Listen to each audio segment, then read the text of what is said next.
Hello historians, welcome to Decoding the Test and a quick look at the modern age. Now as always, what we're going to look over today is not everything I would want you to know about the modern age.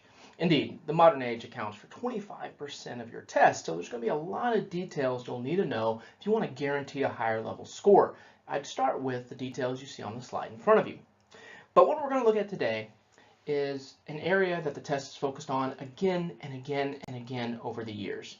As far as the modern age goes, that ranges from specifics like Ronald Reagan all the way through some more vague terms like American culture.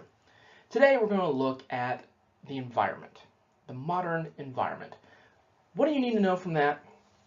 Really one thing, the push for clean energy. The push for something, an energy source that does not spoil the environment. Let's look at how that comes up.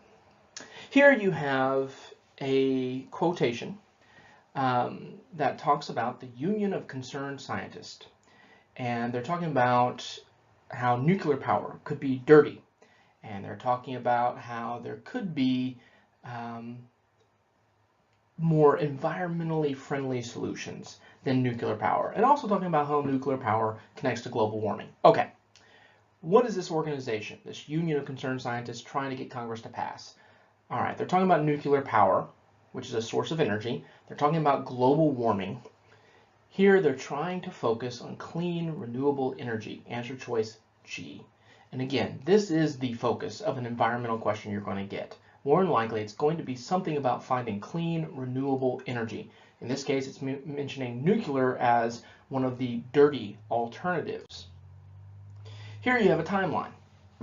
And the timeline runs from the 60s all the way to 1973. It mentions several environmental acts being passed, and then there's a blank in the 1970s. What's happening in the 1970s? In 1970, this is when the government creates the Environmental Protection Agency. Under the Nixon administration, the EPA is created to oversee environmental issues. You need to know what the EPA is and what it was created to do. Here you have another renewable energy question, another clean energy question. It says, which of these natural resources correctly fills in the blanks in this excerpt? And it's talking about today the world is heavily dependent on something for motive power, fuels, lubrication, drugs, and this same something has created serious environmental problems. What is it? The answer is petroleum. Petroleum is a fancy term for oil, gasoline. We are dependent upon gasoline. It is a very dirty resource. Now, you might get a question on the Kyoto Treaty. The Kyoto Treaty is a treaty that many nations of the world agreed on to try to reduce the use of dirty energy, of unclean resources, and focus on clean energy. The United States did not sign this treaty. The United States did not join in with the Kyoto Protocol. The question is, why not? Well, it's because U.S. politicians feared that joining in with this treaty would actually have a negative impact on American economy. By forcing businesses to be more environmentally friendly, you would force businesses to cut back on practices that were profitable but unclean. And there was a dichotomy there. So what do you need to know about the environment? It is a bit of a grab bag, but one, you need to know that an environmental question you'll get is most likely going to focus on a search for clean, renewable energy. Not coal, not petroleum, not nuclear, something else. You need to know that the Environmental Protection Agency was created in the 70s to kind of oversee this process.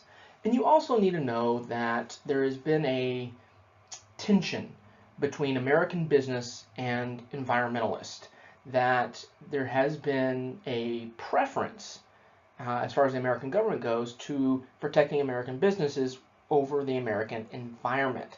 That as long as things were profitable, that was a little bit more important than making sure something was environmentally friendly. And that might come up with this question here, where it's the Kyoto Protocol being rejected by the United States. If there's no questions, comments, or screams of angst, I'll see you in the next video.